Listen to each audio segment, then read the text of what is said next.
দীর্ঘ 17 বছর পর আমি ভোট দিতে পারলাম, এটা আমার প্রথম কেমন ভোট। লাগছে আসলে? খুবই ভালো লাগছে, সুষ্ঠু পরিবেশ আছে। আর যেহেতু স্বৈরতান্ত্রিক সরকার বাদে আমরা এই সুষ্ঠু ভোটটা পেয়েছি, সুষ্ঠু ভোট দিতে পারছি। আর জুলাই যোদ্ধাদের বিনিময়ে কিন্তু আমরা ভোটটাকে ঈদের মতো করে অনুভব করতে পারছি। তো তাদের রক্তের বিনিময়ে এই আনন্দটা আমরা পেয়েছি। আর জুলাই যোদ্ধাদের আমরা ব্যর্থ যেতে দিব না, তাদের রক্তের বিনিময়ে যেহেতু দেশটা পেয়েছি। আমি চাই একজন যোগ্য প্রার্থী নির্বাচিত হয়ে দেশটাকে নতুনভাবে গড়ে তুলুক, একটা নতুন বাংলাদেশ বিশ্ব দরবারে যেন প্রেজেন্ট করতে পারে। তো আমরা এটাই চাই, এটা শুধু আমার চাওয়া না, বাংলাদেশের সবারই একটাই চাওয়া, যেন তারা দেশটাকে মাদকমুক্ত এবং নিম্নবিত্তদের খেটে খাওয়া মানুষের উপর যেন জুলুম না হয়, সেটাই আমরা চাই।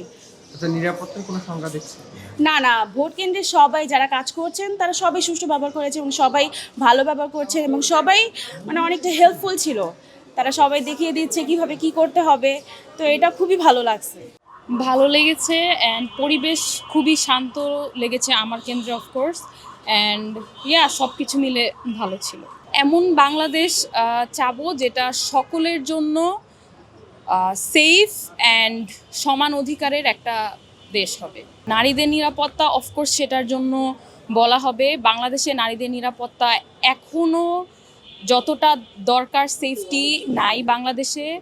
আই থিঙ্ক এটাকে ইমপ্রুভ করা উচিত। অ্যান্ড নতুন সরকারের কাছে এটা চাবো যে সে নারীদের নিরাপত্তার এটা দেখবে, ওই যে সমান অধিকারেরটা যাতে লাইক সবাইকে মানুষ হিসেবে ট্রিট করা হয়, নট পুরুষ নারী, এভরিওয়ান ইজ হিউম্যান।